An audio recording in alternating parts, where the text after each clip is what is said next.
السلام علیکم ورحمۃ اللہ وبرکاتہ۔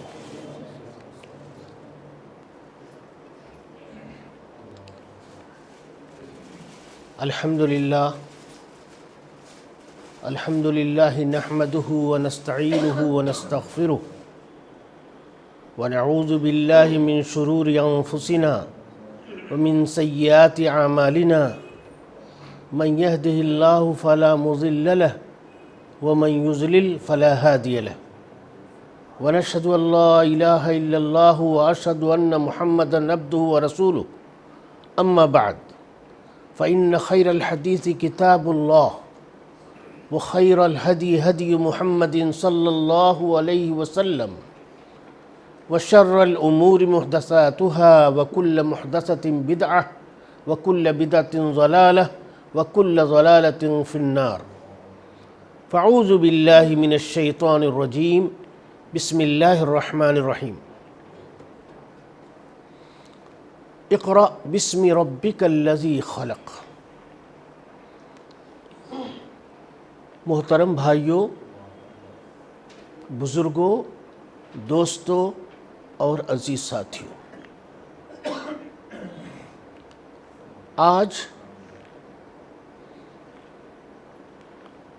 فروری کی 15 تاریخ ہے اور رجب کی غالباً 3 تاریخ ہے 1442ویں سال کی۔ ہفتہ وار پروگرام جو ایک مخصوص کتاب کے لیے شروع ہوا ہے،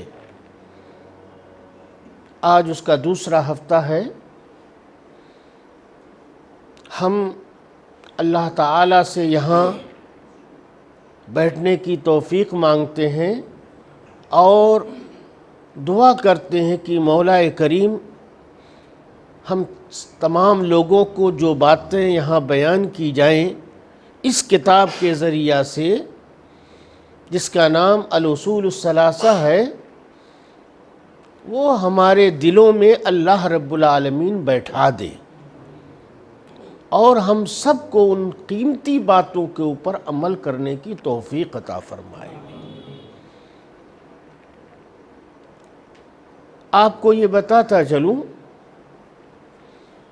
کہ میں اگر کسی درس سے فارغ ہو چکا ہوں تو میرا طریقہ یہ ہے کہ میں پچھلے سبق کا اعادہ بھی کرتا ہوں مختصر انداز میں، تاکہ وہ باتیں آپ کے سامنے دوبارہ آ جائیں۔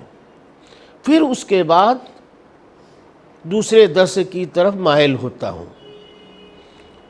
آپ کو یاد ہوگا کہ اس سے قبل والے درس میں نے آپ کے سامنے یہ بات رکھی تھی کہ اس کتاب کا نام الاصول الثلاثہ یا اصول الثلاثہ کئی نام سے یاد کیا جاتا ہے۔ یہ کتاب شیخ الاسلام محمد بن عبد الوہاب رحمہ اللہ نے لکھی ہے اور شیخ نے اس کتاب کو اس انداز پر لکھ کر کے ہمارے لیے پیش کیا ہے کہ ہم اپنی آخرت کو سنوار سکتے ہیں اور انہی تینوں سوالات کو جو قبر میں کیے جاتے ہیں ان کو آپ نے ٹارگٹ بنا کر کے اپنی باتیں ہمارے سامنے رکھی ہیں کتاب و سنت سے، تاکہ ہم اس کے ذریعہ سے اپنی دنیاوی زندگی کو بہتر سے بہتر بنا کر کے فرشتوں کے سوالات جو ہوں گے قبر میں ان کا صحیح جواب دے سکیں۔ میں نے آپ کو یہ بات بتائی تھی کہ شیخ الاسلام محمد بن عبد الوہاب رحمہ اللہ ایک ایسے خاندان سے تعلق رکھتے ہیں جن کی فضیلت محمد الرسول اللہ صلی اللہ علیہ وسلم نے اپنے احادیث کے ذریعہ سے واضح کی ہے۔ آپ کے سامنے میں نے یہ بات رکھی تھی، امام بخاری رحمۃ اللہ علیہ نے اپنی کتاب صحیح بخاری میں روایت نقل کی ہے، حضرت ابو ہریرہ رضی اللہ تعالیٰ عنہ حدیث کے راوی ہیں،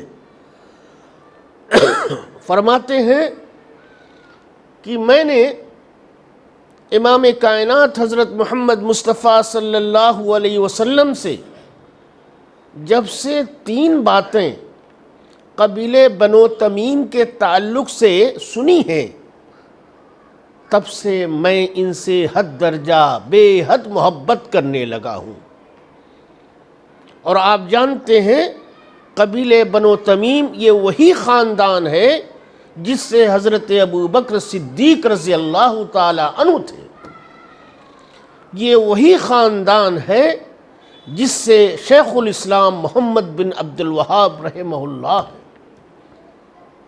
اس کا مطلب یہ ہے اس حدیث کی روشنی میں آپ سے شیخ محمد بن عبد الوہاب رحمہ اللہ سے محبت کرنا ایمان کی دلیل ہے۔ گزشتہ سبق میں نے یہ بتایا تھا کہ شیخ الاسلام محمد بن عبد الوہاب رحمہ اللہ نے بہت ساری کتابیں لکھی ہیں، ان میں سے یہ ایک کتاب ہے، مختلف موضوع پر آپ نے کتابیں لکھی ہیں، لیکن آپ کا انداز لکھنے کا جو ہے، آپ اکثر بیشتر اپنی باتوں کو مختصر انداز میں پیش کرتے ہیں اور دلیل کے ذریعہ سے، کتاب و سنت کی دلیل کے ذریعہ سے اس کو ثابت کرتے ہیں۔ آپ ان کی ہر بات کی دلیل یا تو قرآن کریم کی آیتوں میں پائیے گا یا محمد الرسول اللہ صلی اللہ علیہ وسلم کی احادیث میں پائیے گا۔ میرے بھائیوں، یہ مختصر سی باتیں ہوئی تھیں، آپ ان کی تالیفات کو اگر پڑھیں گے تو آپ دیکھیں گے کہ آپ نے زیادہ تر توجہ توحید ربوبیت پر نہیں بلکہ توحید الوہیت کے اوپر سب سے زیادہ زور دیا ہے،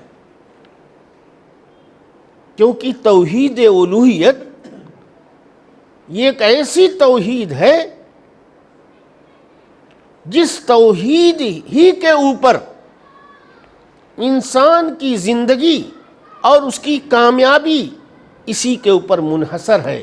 اس لیے سب سے زیادہ اگر آپ نے زور دے کر کے کوئی بات کہی ہے تو توحید الوہیت کے تعلق سے کہی ہے، یہی آپ کی کتابوں میں آپ پائیے گا۔ مختصر انداز میں گفتگو کرتے ہیں، آپ دیکھیں گے ان کا رنگ ابھی، لیکن ہر جملے میں ہم کو اور آپ کو ایک سبق ملے گا۔ اس سبق کو سمجھنا ہے۔ آپ نے اپنی کتاب کا آغاز بسم اللہ الرحمن الرحیم سے کیا۔ کس سے کیا؟ بسم اللہ الرحمن الرحیم سے۔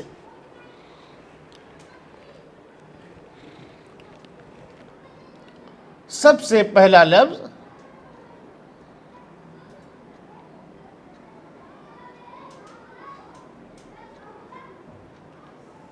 بسم اللہ الرحمن الرحیم سے آپ نے اپنی کتاب کا آغاز کیا الاصول الثلاثہ کا۔ ایسا کیوں کیا؟ سوال یہ ہوتا ہے، ہم آپ کے سامنے سوالات کے طرز پر باتیں رکھنے کی کوشش کریں گے، کیونکہ سوال کے طرز پر جو بات کہی جاتی ہے وہ انسان کے دلوں میں جلدی بیٹھ جاتی۔ سوال میں کرتا ہوں اس لفظ کو لے کر کے، اس جملے کو لے کر کے، بسم اللہ الرحمن الرحیم کو، آپ کے ذہن میں، ہمارے ذہن میں یہ بات ہمارے دل میں آتی ہے کہ آخر دوسری چیزیں بھی تو تھیں کتاب کو شروع کرنے کے لیے، آپ نے اس کا انتخاب کیوں کیا بسم اللہ الرحمن الرحیم کا؟ ہمارے ہاں تو بہت سارے لوگ 786 سے شروع کر دیتے ہیں، کوئی 92 سے شروع کر دیتا ہے، لیکن یہ شیخ الاسلام علامہ محمد بن عبد الوہاب رحمہ اللہ اپنی اس کتاب الاصول الثلاثہ کو شروع کر رہے ہیں، اور سب سے پہلا جملہ جو انہوں نے لکھا بسم اللہ الرحمن الرحیم۔ کیوں لکھا یہ؟ آپ پوچھئے دلیل کیا ہے؟ تو اس کی دلیل میں نے بتایا تھا، ہر بات کے اوپر یہ اپنی دلیل دیں گے، اور دلیل بھی یا تو رب کے کتاب سے ہوگی یا نبی کائنات کی حدیث سے ہوگی۔ اس کی دلیل یہ ہے کہ اللہ تعالی نے اپنی کتاب قرآن کریم کو شروع کیا ہے تو کس سے شروع کیا؟ بسم اللہ الرحمن الرحیم۔ پورے قرآن میں کتنی صورتیں ہیں؟ 114 صورتیں ہیں۔ ہر صورت کے شروع میں اللہ تبارک و تعالی نے بسم اللہ الرحمن الرحیم ذکر کیا، اور اس کے بعد پہلی سورت الفاتحہ آپ دیکھیں گے بسم اللہ الرحمن الرحیم پہلے ہے، اس کے بعد سورت الفاتحہ شروع ہو رہی ہے۔ آخری سورت الناس ہے، اور اس سے پہلے بھی بسم اللہ الرحمن الرحیم ہے۔ 114 صورتوں میں سے صرف ایک صورت ایسی ہے جس سے پہلے رب ذوالجلال نے بسم اللہ الرحمن الرحیم کا ذکر نہیں کیا ہے۔ باقی 113 صورتوں کو جب بھی رب نے ذکر کیا تو اس کے شروع میں بسم اللہ الرحمن الرحیم لکھا۔ شیخ الاسلام محمد بن عبد الوہاب رحمہ اللہ نے یہ دیکھا کہ ہمارے لیے ایک دلیل ہے، ہم اپنی کتاب کو کس چیز سے شروع کریں؟ جیسے اللہ نے اپنی کتاب کو شروع کیا ہے، اس سے بہتر اور نمونہ کیا ہو سکتا ہے ہمارے لیے؟ ہم بھی اپنی کتاب کو بسم اللہ الرحمن الرحیم سے شروع کریں گے۔ انہوں نے شروع کیا۔ اس کا مطلب یہ ہے اللہ کی کتاب پر عمل کرتے ہوئے، اللہ نے اپنی کتاب میں ذکر کیا، انہوں نے عمل کر کے دکھایا کہ ہم بھی اسی طرح سے اپنی کتاب کا آغاز کرتے ہیں بسم اللہ الرحمن الرحیم کہہ کر کے۔ دوسری دلیل یہ ہے، اور کیا دلیلیں پیش کرتے ہیں؟ دوسری دلیل یہ ہے کہ نبی کریم محمد رسول اللہ صلی اللہ علیہ وسلم نے حدیث پاک میں فرمایا ہے کل امر ذی بال لم یبدأ ببسم اللہ فہو اقطع۔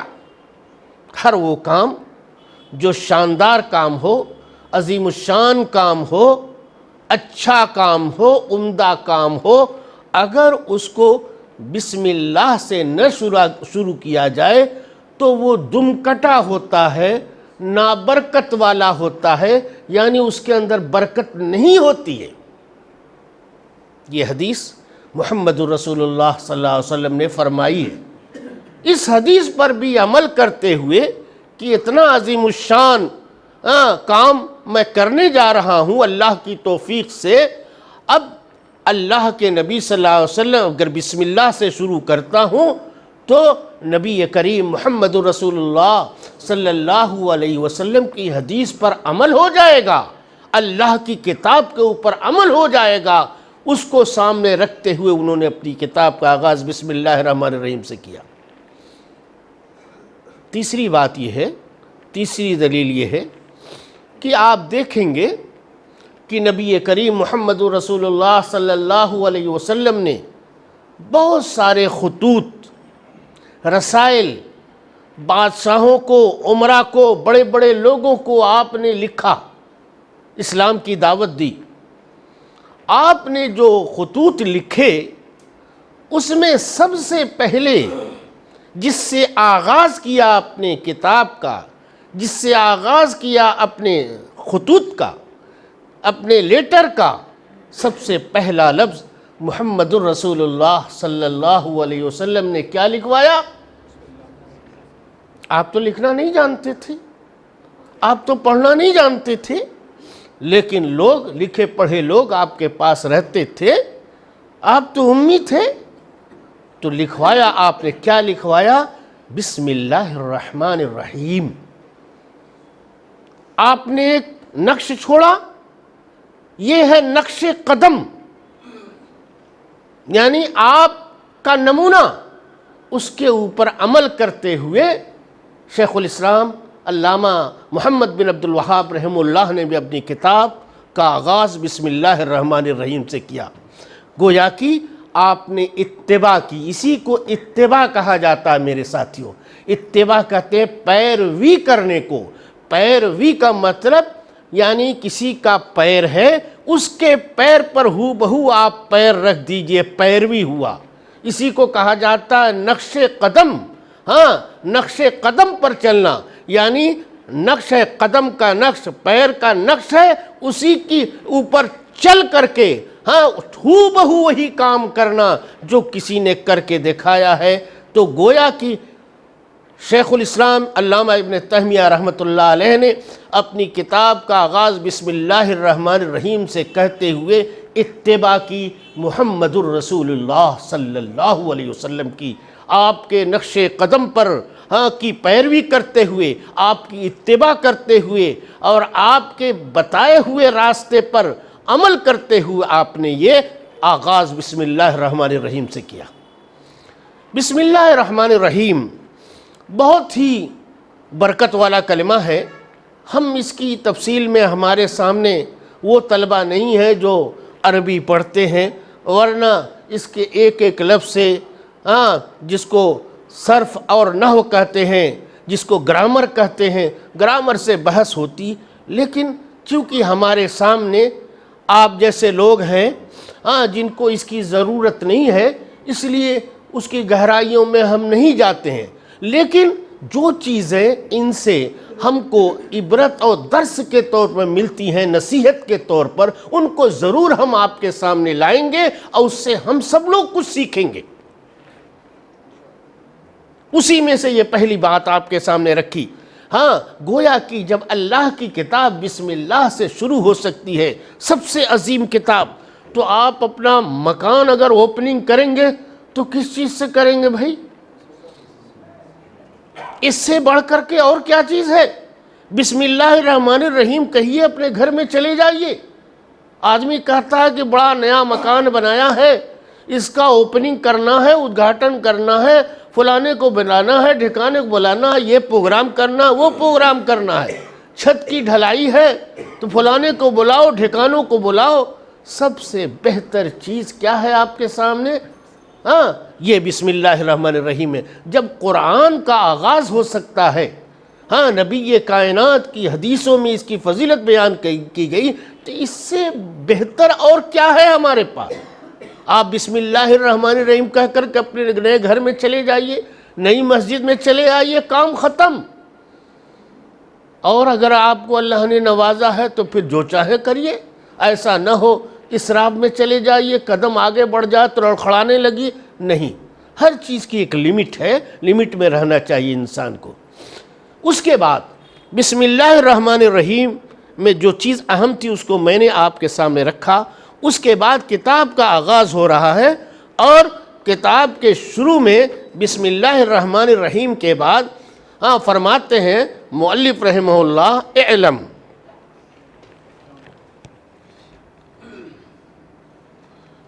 یہ کیا بھائی، سوکھ گیا کیا؟ اچھا،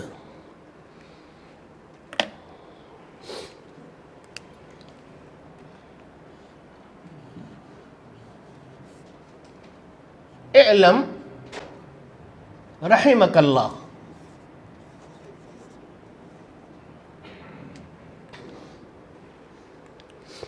اعلم رحمک اللہ، پہلا لفظ ہے اعلم رحمک اللہ۔ علم کا کیا مطلب ہوتا ہے؟ علم کا مطلب ہے جان لو، جان لو۔ اس کا مطلب یہ ہے کہ یہ انسان جب کوئی بات چلتے چلتے آپ دیکھیں گے کہ لوگ تقریر کر رہے ہیں، تقریر کرتے کرتے اچانک تقریر کرنے والا اپنی بات کو روک کر کے توجہ دلانے کے لیے کہتا ہے علم۔ اس کو اچھی طرح سے سمجھ لیجئے، دھیان میں رکھیے، بہت اہم امپورٹنٹ چیز ہے، اس کو ذرا خیال رکھیے گا۔ تب آدمی جو ہے ذرا ہوشیار ہو جاتا ہے اور سننے کے لیے پوری طرح سے تیار ہو جاتا ہے۔ آپ نے کہا علم، یہ مؤلف رحمہ اللہ نے عربی زبان میں کہا، واحد مذکر حاضر کا صیغہ ہے، تو جان لے، لیکن ترجمہ کرنے والے جو اردو میں کرتے ہیں انہوں نے اس کا ترجمہ جمع کے صیغے سے کیا۔ کیوں کیا؟ اس سے یہ پتہ چلتا ہے کہ اگر کسی چیز کی صحیح حقیقت و اصلیت سمجھنی ہے اور زبان کی گہرائی و گہرائی پر جانا ہے تو آپ کو اس زبان کو پڑھنا ہوگا، اس زبان کو سمجھنا ہوگا۔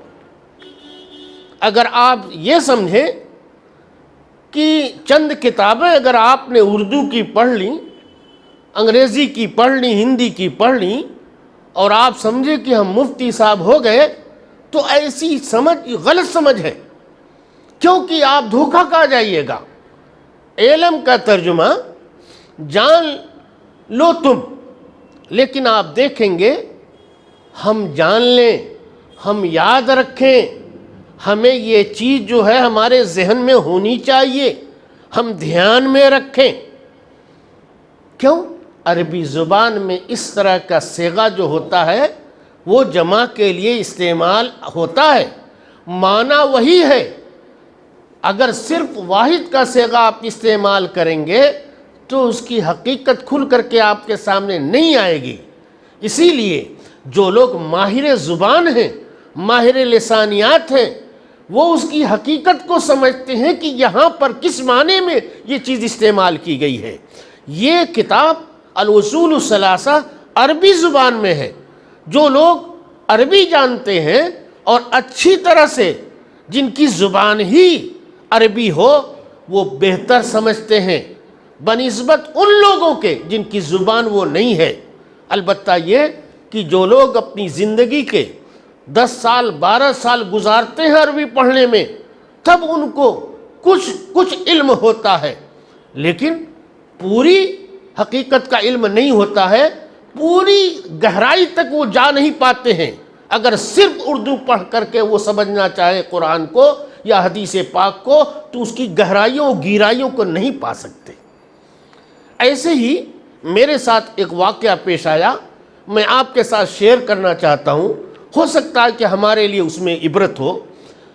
ہم جب سعودی عرب میں مدینہ منورہ میں پڑھنے کے لیے گئے تو ہم کو رہنے کے لیے جو سکن، رہنے کے لیے جو جگہ کا انتظام کیا گیا تو وہ شارع قربان ہے، ایک ہے، یہ مسجد بلال سے تھوڑا کراس کر کے آگے جائیں گے پیچھے کی سائیڈ میں، وہاں پر شارع قربان ہے۔ وہاں یونیورسٹی کی طرف سے ایک بلڈنگ بچوں کے رہنے کے لیے ہاسٹل کے طور پر لی گئی تھی۔ اس میں ہم لوگ سب سے پہلے سال جب ہم گئے تو رہے، تو جو مشرف تھا ہماری بلڈنگ کا، اس نے پوچھا کہ آپ انڈین ہیں، انڈین لوگوں کے ساتھ رہنا پسند کریں گے یا کسی اور کے ساتھ؟ تو میں نے کہا کہ میں کسی عربی آدمی کے ساتھ رہنا پسند کروں گا۔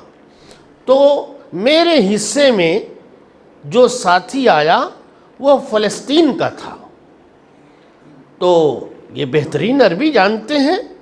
اب ایئرپورٹ سے تو ہم لوگ چلے، کہیں چائے پینے کے لیے طبیعت کہی تو شائے، ٹھیک ہے وہ بولتے ہیں۔ اب ایک جگہ ہم لوگوں نے پڑھا تھا قلیل، قلیل کے معنی تھوڑا، اب وہاں پر دیکھیے وہ لوگ کیا بولتے ہیں، شویہ۔ اب یہ عربی عرب والے بولتے ہیں، اب ہم لوگوں کی کھوپڑی میں نہیں گھس رہی، یہ کیا ہے بھائی، شویہ۔ چلو دھیرے دھیرے سمجھ میں آنے لگا۔ اس کے بعد پھر ایک دن ایسا ہوا کہ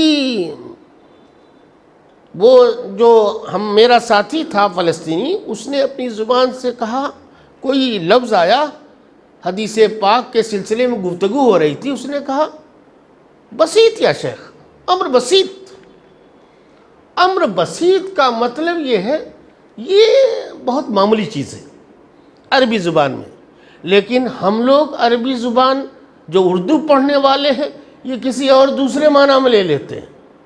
تو کئی روز تک تو مجھ کو سمجھ ہی نہیں آیا کہ یہ آدمی کیا بولتا ہے.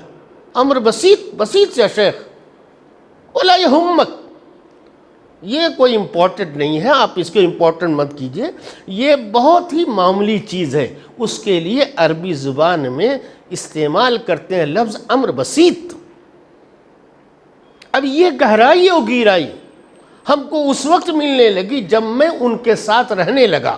میں نے سوچا کہ میں اگر انڈین آدمی کے ساتھ رہوں گا تو وہی اردو میں گفتگو، وہی اپنی علاقے کی گفتگو، وہی کلکتہ والی بھاشا وہاں بھی چالو ہو جائے گی، کچھ سیکھ نہیں پائیں گے. الحمدللہ اللہ تعالیٰ نے ان کے ذریعہ سے اس آدمی کے، کیونکہ وہ عرب کا آدمی، جتنی گہرائی گہرائی وہ سمجھتے ہیں ہم لوگ نہیں سمجھتے تھے، نئے نئے گئے تھے. شویہ کا معنی ہم لوگوں کو سمجھ میں نہیں آ رہا ہے، کھوپڑی ہرا گئی، کہتا ہے شویہ شے، ہاں شیء قلیل، تھوڑی چیز، ٹھیک ہے، شے مانے چیز پڑھا ہے ہم لوگوں نے، قلیل مانے تھوڑا، لیکن شویہ یہ سمجھ ہی میں نہیں آ رہا. لیکن دھیرے دھیرے ان کی باتوں کو سمجھنے کا موقع ملا، آہستہ آہستہ بہت ساری باتیں ہم لوگوں نے ان سے سیکھی. تو میرے دوستوں کہنے کا مطلب یہ ہے کہ یہ اعلم رحمک اللہ، اعلم آپ جان لیجئے. اب اس کا ترجمہ، یہ تو عربی زبان ہے، اعلم تو جان لے، سنگولر ہے، ایک آدمی کے لیے بولا جاتا ہے تو جان لے. لیکن اس کا ترجمہ جب کرنے والوں نے کیا ہے تو انہوں نے کہا ہم سب کو یہ بات دھیان میں رکھنی چاہیے. یہ اس کا ترجمہ ہو رہا ہے، اس کا ایکسپلینیشن ہو رہا ہے. صحیح معنی جو چاہیے ہم سب کے لیے یہ باتیں ہیں، صرف سنگل آدمی کے لیے نہیں. علم رحمک اللہ.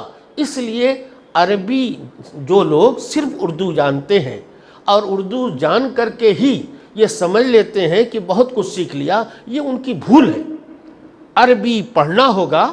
العلم بالتلمس، آپ علم اسی وقت سیکھ سکتے ہیں جب استاد کے سامنے زانوِ تلمس طے کیجیے، اس سے آپ سیکھیے گا اس کا کیا معنی ہے.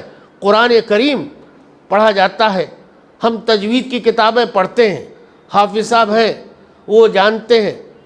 ہم نے گرامر پڑھ لیا کہ نون ساکن یا تنوین کے بعد حروف حلقی میں سے اگر کوئی حرف آ جائے تو وہاں نون کی آواز کو ظاہر کر کے پڑھا جائے گا. اب یہ کیسے پڑھا جائے گا، کیسے نکالا جائے گا، کیسے کیا جائے گا؟ جب تک پڑھنے والا قاری اپنی زبان سے ادا کر کے نہیں دکھائے گا تب تک آدمی سیکھ نہیں سکتا. یہ گارنٹی ہے. آپ کو کتاب پڑھ لینا ایک الگ بات ہے، پریکٹیکل اسی چیز کو لوگوں کے سامنے رکھنا یہ الگ چیز ہے. اور خاص طریقے پر قرآن کریم کے وصول اور گرامر، اس کے تجوید، اس کے پڑھنے کے طریقے، اس کے قوانین اور قواعد کو جب آپ اس کے اوپر لاگو کیجئے گا، نافذ کیجئے گا، تو جب تک استاد سے نہیں دو بدو سیکھے گا آپ سیکھ نہیں سکتے، صحیح ڈھنگ سے نہیں ادا کر پائیے گا. یرحمک اللہ. اس کے بعد مصنف رحمہ اللہ نے کہا رحمک اللہ، اللہ تمہارے اوپر رحم فرمائے، اللہ تمہارے اوپر رحم فرمائے. ایسا کیوں کہا؟ مؤلف رحمہ اللہ نے یہ بیچ میں چلتے چلتے رحمک اللہ، اللہ آپ کے اوپر رحمت کرے، رحمت نازل کرے.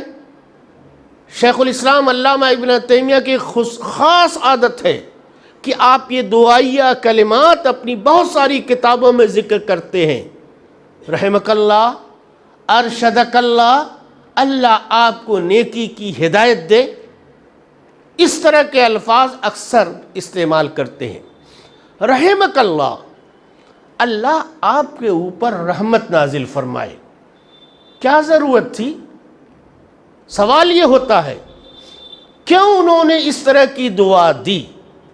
رحمک اللہ کا لفظ کیوں استعمال کیا؟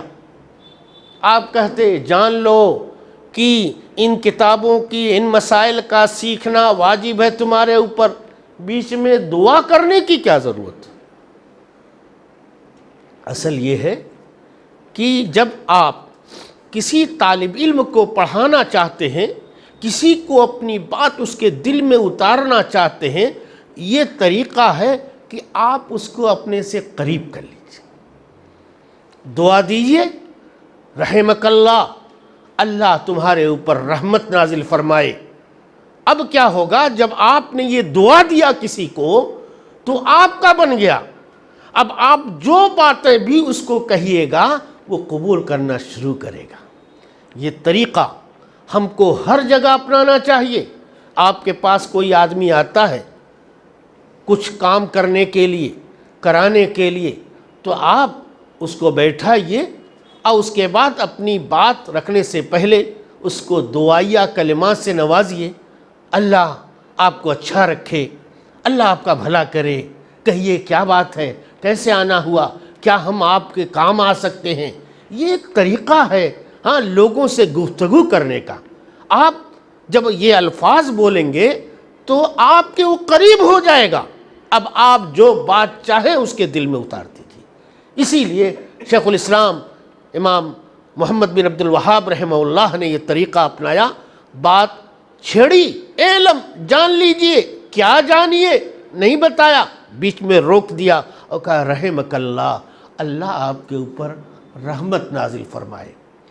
رحمت کا لفظ جو آیا ہے قرآن کریم کا اگر آپ مطالعہ کریں گے تو آپ کو معلوم ہوگا کہ یہ بہت ہی وسیع معنی ہے، وسیع معنی ہے، اس کا بہت معنی ہے۔ قرآن کریم کی سورہ بقرہ کی آخری آیتیں آپ کے سامنے پڑھوں گا اور آپ کو یہ بتاؤں گا کہ رحمت کن کن معنوں کے لیے استعمال کیا جاتا ہے۔ رحمت کا لفظ عام ہے۔ آپ دیکھیں گے کہ ایک آدمی آپ کے ہاں کام کرتا ہے، اس نے کوئی غلطی کی، آپ نے اس کی گرفت کی، بلایا اس کو، اس نے معذرت کی، آپ نے کہا جاؤ میں نے معاف کر دیا، آئندہ کبھی اس طرح سے نہ کرنا۔ پھر اس کے بعد اس سے کوئی پھر غلطی ہو گئی، اب آتا ہے، ڈرتا ہے، ایک غلطی میرے ریکارڈ میں ہو چکی ہے، کہیں اس مرتبہ میری گرفت نہ ہو جائے، سزا نہ ملے۔ تو جو آدمی جس آدمی سے وہ بات کرتا ہے وہ کہتا ہے جاؤ میں نے معاف کر دیا، اور اس کے بعد جو سمجھو کہ میں نے مٹا دیا اپنے دماغ سے، گویا کہ تم نے، یہ میں سمجھ رہا ہوں کہ تم نے کوئی غلطی کی ہی نہیں، غلطی کی معاف کر دیا، دوسری غلطی کی معاف کیا اور اپنے دل و دماغ سے بھی نکال دیا، مٹا دیا، کہیں اس کو رکھا نہیں لکھ کر کے کہ اس کے اوپر جب آئندہ کبھی کچھ معاملہ ہوگا تو اس کے ذریعہ سے تمہاری گرفت کریں گے، کہا اس کو مٹا دیا۔ تیسری مرتبہ غلطی کیا، آتا ہے کہتا جاؤ میں نے تم کو معاف کیا، اس سے پہلے بھی معاف کیا تھا اور اس کے بعد میں نے سوچا بھی نہیں تھا، درگزر کر دیا، اپنے دل و دماغ سے نکال دیا، اور اب آئندہ تمہاری نگرانی بھی کریں گے کہ تم سے کوئی غلطی نہ ہوئے، جاؤ تم اپنا کام کرو۔ تین چیزیں ہوتی ہیں میرے ساتھیوں۔ رحمت کا لفظ عربی زبان میں بہت وسیع معنی رکھتا ہے۔ اس کا پہلا معنی آپ سمجھیے قرآن کریم کی روشنی میں، اللہ سورہ بقرہ غالباً سب کو یاد ہے ہوگی، اور نہیں تو کم سے کم آخری آیات تو یاد ہوں گی ہی، کوئی پڑھ کے سنا سکتا ہے؟ آمن الرسول بما انزل الیہ من ربہ والمؤمنون کل آمن باللہ وملائکتہ وکتبہ ورسلہ لا نفرق بین احد من رسلہ وقالوا سمعنا واطعنا غفرانک ربنا والیک المصیر لا یکلف اللہ نفسا الا وسعها لها ما کسبت وعلیها ما اکتسبت ربنا لا تؤاخذنا ان نسینا واخطأنا ربنا ولا تحمل علينا إصرا كما حملته على الذين من قبلنا ربنا ولا تحملنا ما لا طاقة لنا به واعف عنا واغفر لنا وارحمنا. 3 الفاظ اللہ تبارک و تعالیٰ نے استعمال کیے.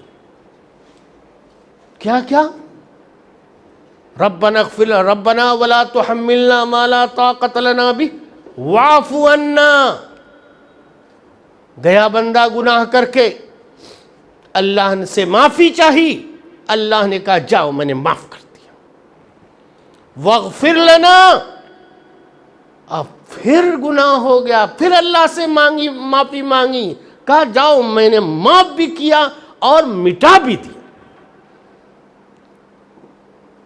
ورحمنا، تیسری کیٹیگری آتی ہے، جاؤ میں نے معاف بھی کیا، مٹا بھی دیا، اور آئندہ کوئی بھی کام کرو گے تو میں تمہاری دیکھ ریکھ کرتا رہوں گا، اللہ چاہے گا تو تم سے کوئی غلطی نہیں ہونے پائے گی.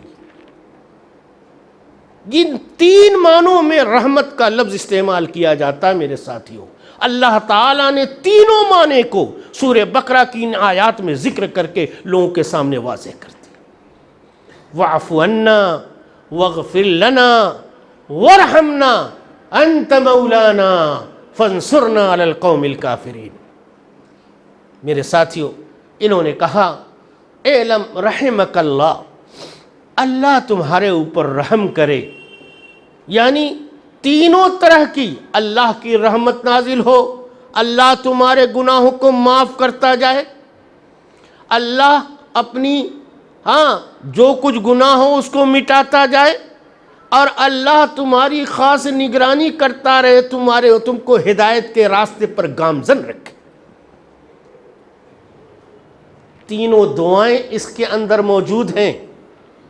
امام محمد بن عبد الوہاب رحمہ اللہ نے جو یہ لفظ استعمال کیا رحمک اللہ، یہ لفظ اتنا وسیع ہے رحمت کا لفظ کہ ہم بتا نہیں سکتے. 3 معنی اپنے اندر سموئے ہوئے ہیں، اور تینوں معنی آپ یہاں کر لیجئے. صاحب کے لیے رحمت کی دعائیں مانگ رہے ہیں. اس کے بعد رحمک اللہ کے بعد کہتے ہیں اعلم رحمک اللہ انہو یجب علینا.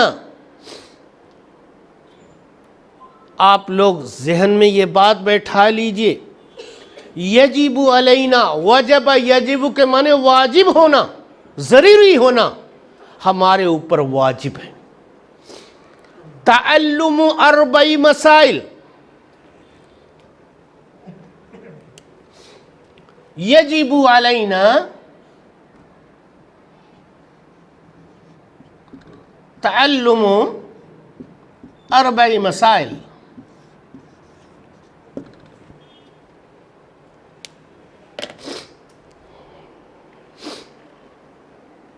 آپ نے فرمایا یجب علینا تعلم 4 مسائل، واجب ہے ہمارے اوپر 4 مسائل کا جاننا اور سیکھنا. واجب ہے کا کیا مطلب ہے؟ واجب آپ جانتے ہیں، ایک آدمی جمعہ کی نماز پڑھنے کے لیے آتا ہے، لوگ آتے ہیں، جمعہ کی نماز پڑھ کر کے چلا جاتا ہے. ایک آدمی جنازے کی نماز پڑھنے کے لیے آتا ہے اور تجہیز و تکفین کے بعد، دفن وفن کے بعد اپنا سارا کام کر کے چلا جاتا ہے. تو 5 وقتہ نمازوں میں جو حاضری ہوتی ہے، یہ نماز 5 وقت کی ادا کرنا، یہ کیا ہے؟ واجب ہے. وجوب کی 2 قسمیں ہیں، ایک کیا ہے؟ وجوب عین، اور دوسرا ہے وجوب کفایہ. وجوب عین کا مطلب یہ ہے ہر فرد پر، ہر شخص کے اوپر وہ ادا کرنا ضروری ہے. اور کفایہ کا مطلب کیا ہے؟ اگر چند لوگ ادا کر لیں تو سب لوگوں کی طرف سے کفایت کر جائے، اس کو کہتے ہیں وجوب کفایہ۔ آپ ایک آدمی آتا ہے اور مجلس کے اندر داخل ہوتا ہے، کہتا السلام علیکم ورحمۃ اللہ وبرکاتہ۔ ایک آدمی نے جواب دیا وعلیکم السلام ورحمۃ اللہ وبرکاتہ۔ ایک آدمی کا سلام ایک آدمی نے جواب دیا، اتنے لوگ مجلس میں ہیں، یہ کیا اس طرح کا سلام صحیح ہوا کہ نہیں ہوا؟ بالکل صحیح ہوا۔ ایک آدمی اگر جواب دے تو سب کی طرف سے کفایت کر جائے گا۔ لیکن جیسے آج کل ہوتا ہے، 5 وقتہ نمازوں کی ادائیگی کا جب وقت آتا ہے، مؤذن صاحب حی علی الصلاح حی علی الفلاح کہہ کر کے بیچارے دم مار رہے ہوتے ہیں، اور امام صاحب نماز پڑھانے کے لیے بالکل ریڈی، گھڑی دیکھتے رہتے ہیں۔ تو کچھ لوگ ایسے بھی دیکھیں گے آپ، وہ کہتے ہیں اپنے بیٹے کو، بیٹا جاؤ تم نماز پڑھتے آؤ، اپنے نہیں جاتے، بیٹا کو بھیجتے ہیں، جاؤ بیٹا تم نماز پڑھ کر کے چلے آؤ۔ یہ کرنا کیا صحیح ہے؟ غلط ہے۔ نماز 5 وقتہ جو ہے وجوب عین ہے، ہر آدمی کو ادا کرنا ہوگا، کیا چھوٹا کیا بڑا، کیا مرد کیا عورت، سب کو ادا کرنا ضروری ہے۔ اگر کسی نے بھی ایک نے بھی چھوڑا گنہگار ہوگا۔ لیکن جنازے کی نماز اگر کہیں میت ہو گئی اور 1-2 آدمی پورے محلے کی طرف سے چلے گئے، گھر کی طرف سے چلے گئے، تو کفایت کر جائے گا، وجوب کفایہ ہے، یہ وجوب عین نہیں ہے۔ لیکن اگر کوئی نہ گیا سب گنہگار ہوں گے، سب گنہگار ہوں گے۔ اس لیے یہ نماز جنازہ میں شرکت اور مٹی وغیرہ دینے میں شرکت، یہ کیا ہے؟ وجوب عین نہیں بلکہ وجوب کفایہ ہے۔ یہاں شیخ الاسلام رحمہ اللہ فرماتے ہیں یجب علینا، ہمارے اوپر واجب ہے۔ اس وجوب سے مراد کیا وجوب کفایہ ہے یا وجوب عین ہے؟ وجوب عین ہے۔ ہر شخص کو سیکھنا ضروری ہے، 4 مسئلے جاننا ضروری ہے، کیا جاہل کیا عالم، سب کو سیکھنا ضروری ہے۔ ہاں کیوں؟ وجوب عین ہے، ہر فرد کو سیکھنا ہوگا۔ یہ نماز جنازہ کی طرح نہیں ہے کہ 2-4 آدمی سیکھ لیں اور کفایت کر جائے، نہیں۔ یجب علینا، یہاں وجوب سے مراد وجوب عین ہے۔ علینا، انداز دیکھیے، اگر آپ کو کہا جائے تم یہ کام کرو، تم نے یہ غلطی کی، تم نے یہاں پانی نہیں بھرا، تم نے پنکھا کیوں نہیں چلایا، یہ انسان کو یہ بات لگتی ہے۔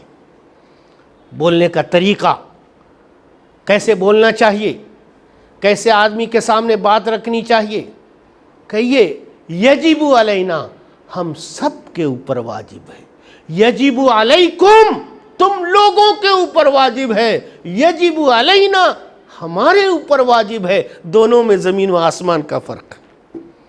اگر آپ کہتے ہیں تمہارے اوپر واجب ہے، گویا کہ آپ ڈکٹیٹر ہیں مودی کی طرح سے، اور اپنی حکومت چلا رہے ہیں، اور دوسرے کے اوپر جو ہے جو چاہ رہے ہیں ڈنڈا چلا رہے ہیں، اور تم کرو، تمہاری ذمہ داری ہے، یہ آرڈر خالی دیتے ہیں۔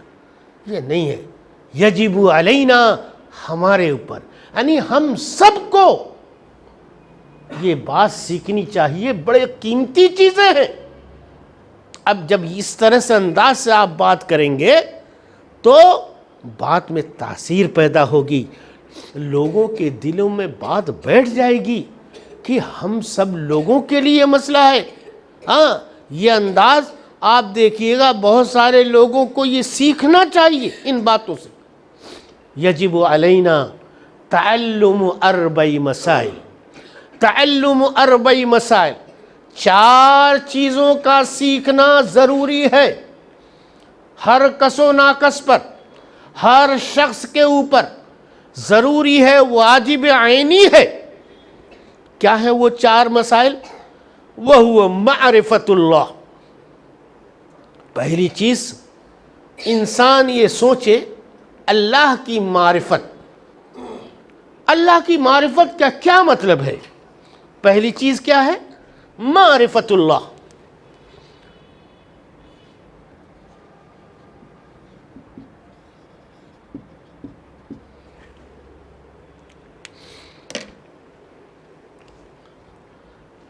پہلی چیز کیا ہے؟ جو 4 مسائل ہر شخص کو، کیا مرد کیا عورت، کیا چھوٹے کیا بڑے، سب کو سیکھنا ضروری ہے، واجب ہے۔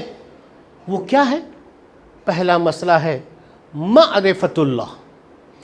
ہر شخص کو یہ معلوم ہونا چاہیے اللہ کون ہے۔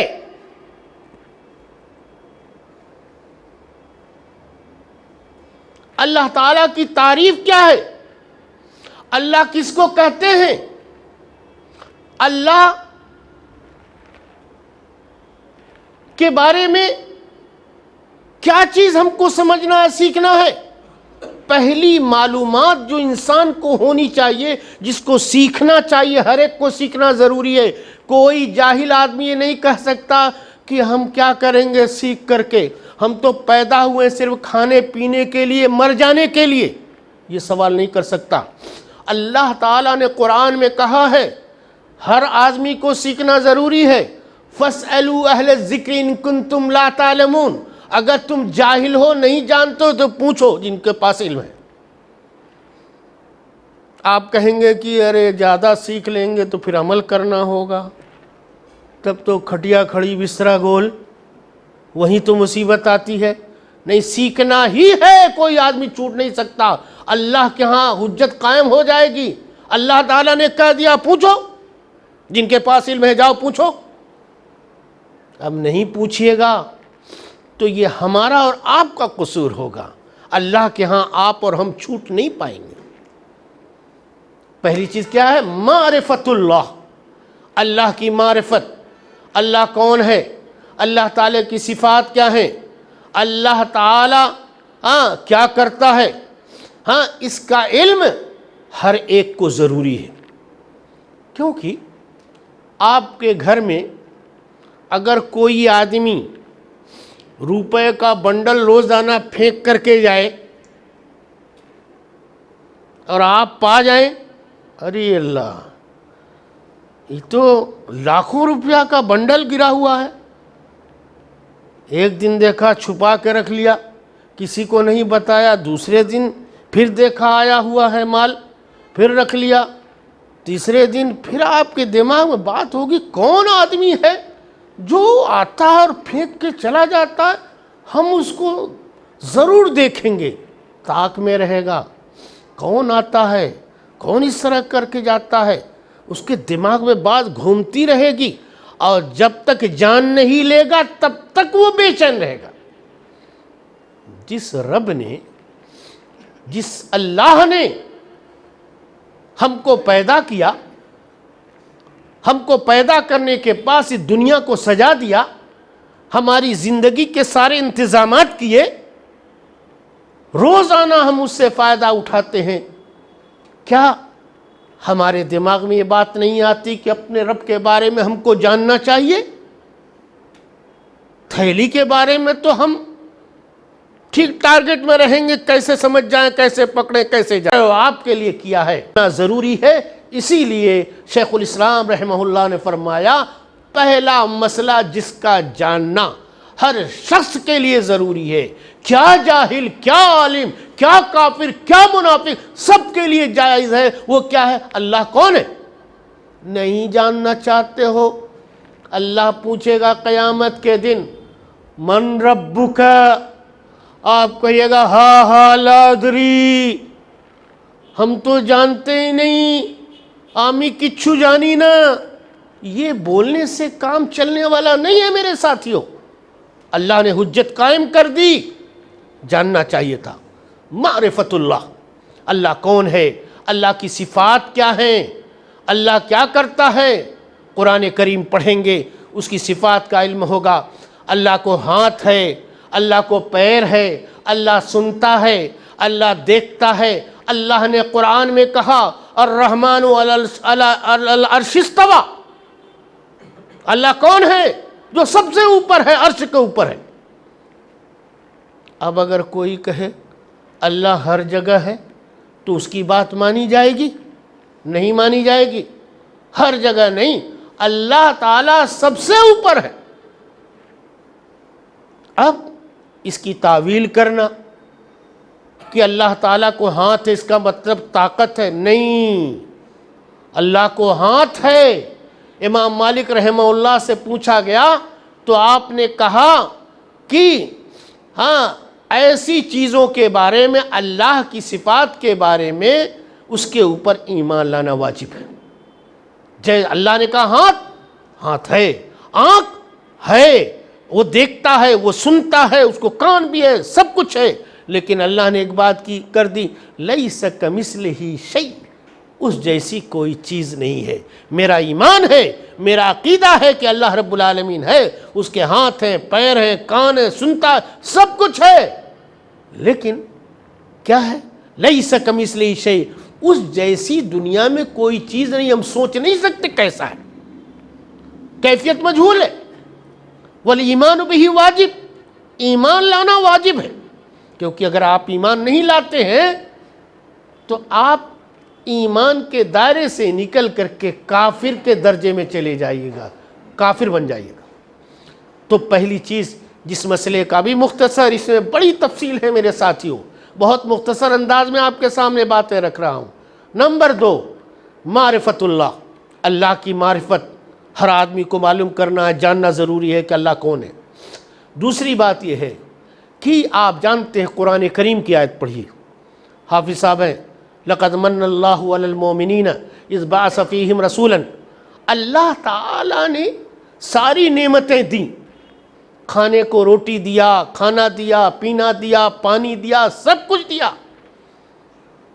افرأیتم الماء الذی تشربون انتم انزلتموہ من المزن ام نحن المنزلون، پانی کے بارے میں کبھی سوچا یہ پانی کیسے تم تک پہنچتا ہے، کیسے کیسے میں نے تمہارے پینے کا انتظام کیا ہے۔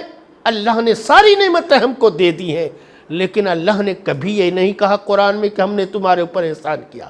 لیکن جب اللہ نے امام کائنات حضرت محمد مصطفیٰ صلی اللہ علیہ وسلم کو اس دنیا میں نبی اور رسول بنا کر کے بھیجا تو اللہ کہتا ہے لقد من اللہ علی المؤمنین، آج اللہ نے تمہارے اوپر احسان کیا۔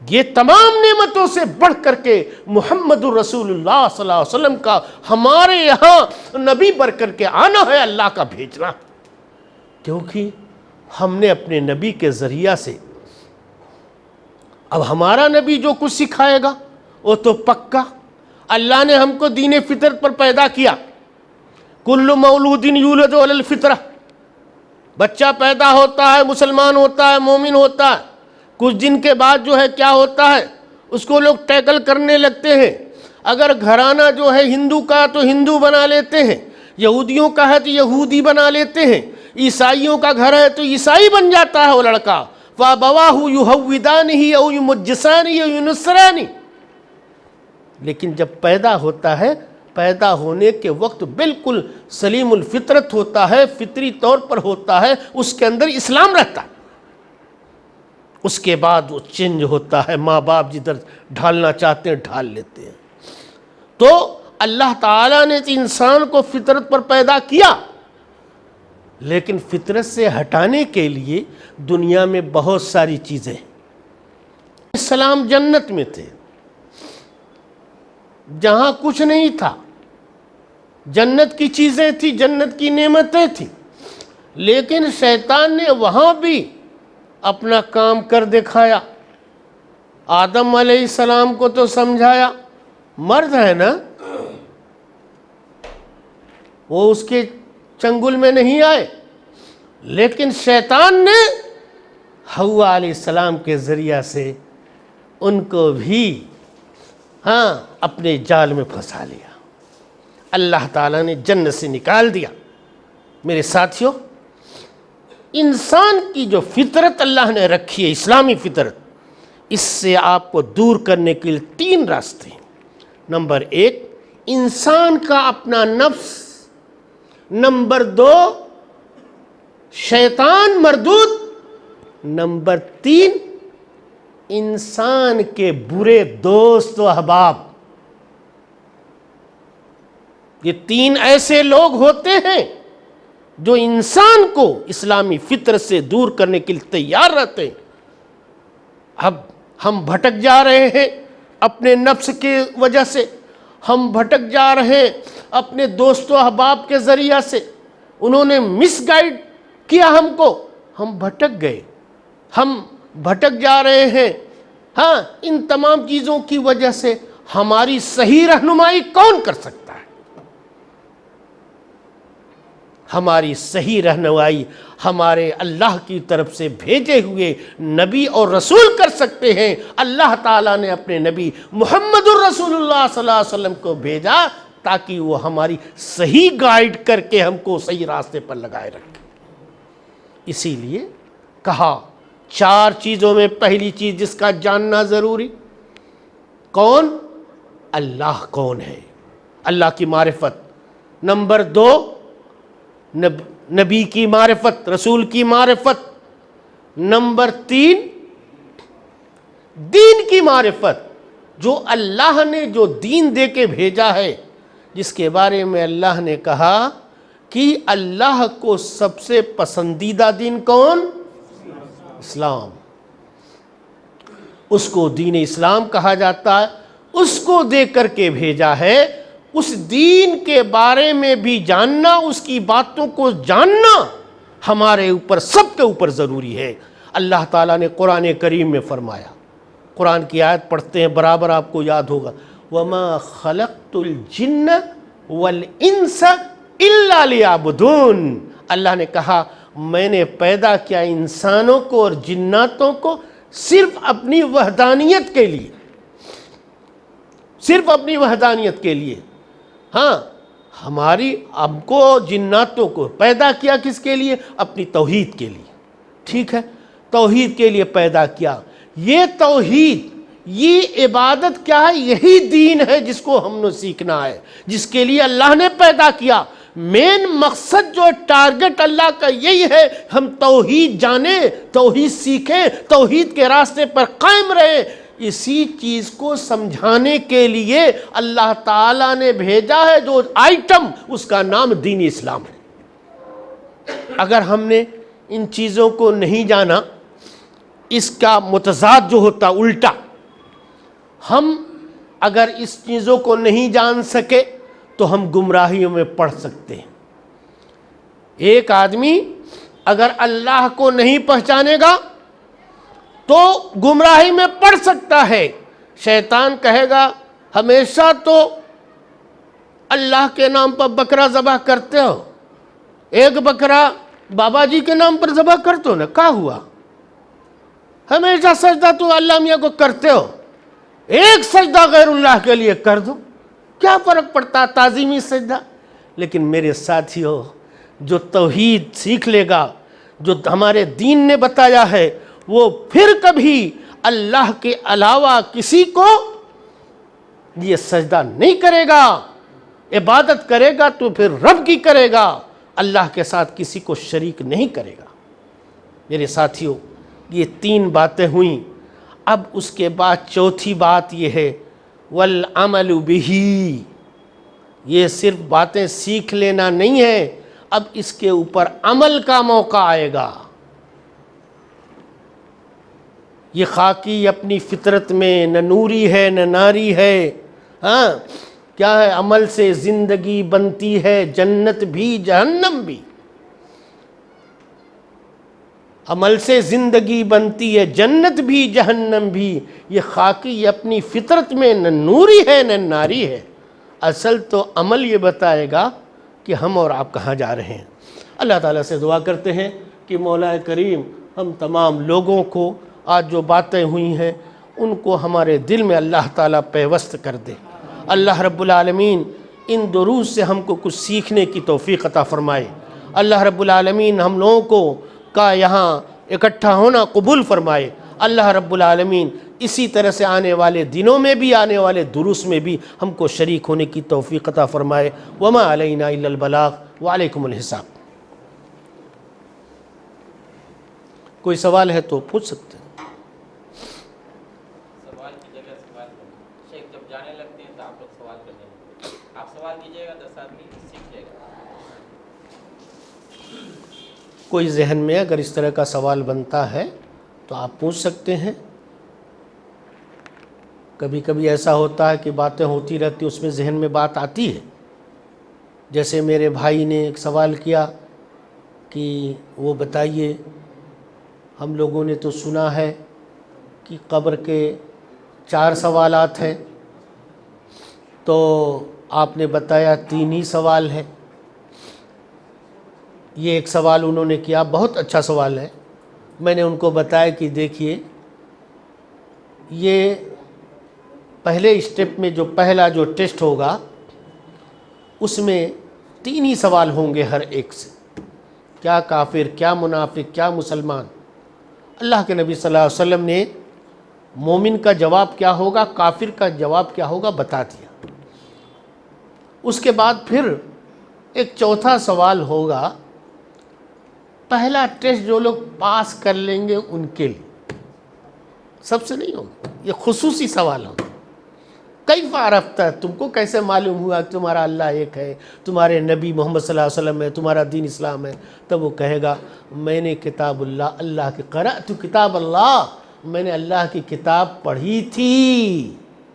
اب میرے بھائی کا سوال یہ ہوا کہ جو جاہل آدمی ہے، بہت صحیح سوال ہے، جو جاہل آدمی ہے مومن ہے، پہلا پاس کر گیا امتحان، وہ ہے مومن لیکن پڑھا لکھا نہیں ہے، جاہل ہے، سب تو کہہ دیں گے قرأت کتاب اللہ وآمنت بہ وصدقت بہ، ہاں، لیکن یہ آدمی جس نے نہیں پڑھا ہے قرآن کو، وہ تو نہیں کہے گا قرأت کتاب اللہ، میں نے تو کتاب پڑھی تھی، پڑھا ہی نہیں تو کیسے کہے گا؟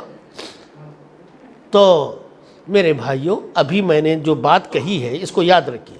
اسی لیے قرآن کا سیکھنا ضروری ہے تاکہ انسان پوری تیاری کر لے، کل کوئی نہیں کہہ سکتا کہ ہم کو تو معلوم نہیں تھا۔ فَاسْأَلُوا أَهْلَ الذِّكْرِ إِن كُنتُمْ لَا تَعْلَمُونَ، سیکھنا ہی ہوگا، سمجھ رہے ہیں؟ اور وہ جواب وہی دے گا جو جواب وہاں پر دوسرا جواب نہیں ہے، قرأت کتاب اللہ ہی کہے گا۔ اور اگر آپ جواب نہیں دے سکیے گا تو کیا کہیے گا؟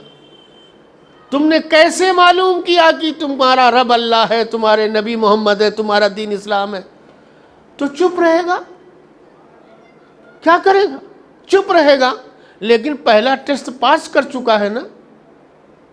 اب وہ درجات اللہ تعالیٰ نے جنت میں جو درجات رکھے ہیں مختلف ہے نا، جنت الفردوس سب سے اونچی جگہ ہے، تو اس میں کمی بیشی تو ضرور ہوگی، لیکن جو پڑھا لکھا ہوگا، قرآن کی تلاوت کرتا تھا، قرآن کے مفاہیم کو سمجھتا تھا، وہ ضرور یہی کہے گا قرأت کتاب اللہ۔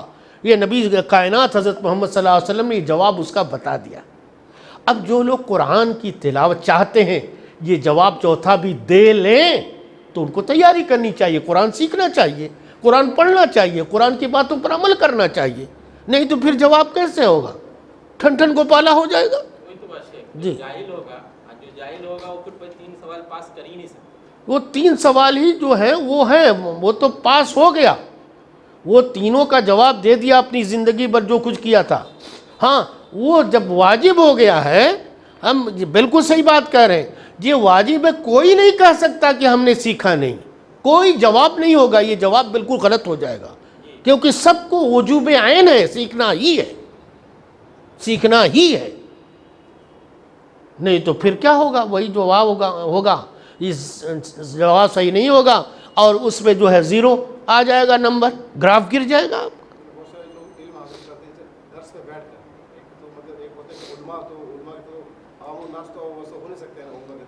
نہیں، کم سے کم جو ضروری چیزیں ہیں ان کو بیٹھ کر کے سیکھ لینا چاہیے زندگی میں.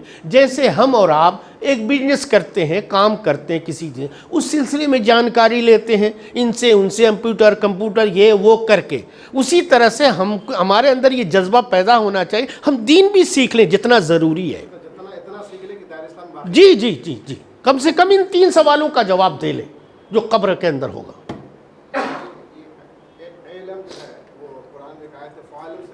جی, فَاعْلَمْ أَنَّهُ لَا إِلَهَ إِلَّا اللَّهِ, ہاں وہ بھی اسی لفظ ہے. یہ تعقیب کے لیے آتا ہے. علم و فعلم ایک ہی لفظ ہے, فا کو الگ کر دیجئے, فا تعقیب کے لیے آتا ہے, ایک کے بعد دوسرا جب پیچھے لگایا جاتا ہے تو فعلم بولا جائے. پیچھے کوئی بات آ رہی ہے اس کے ساتھ جب کہیں گے تو فعلم, اور بالکل الگ سے نئی بات کہیں گے تو علم.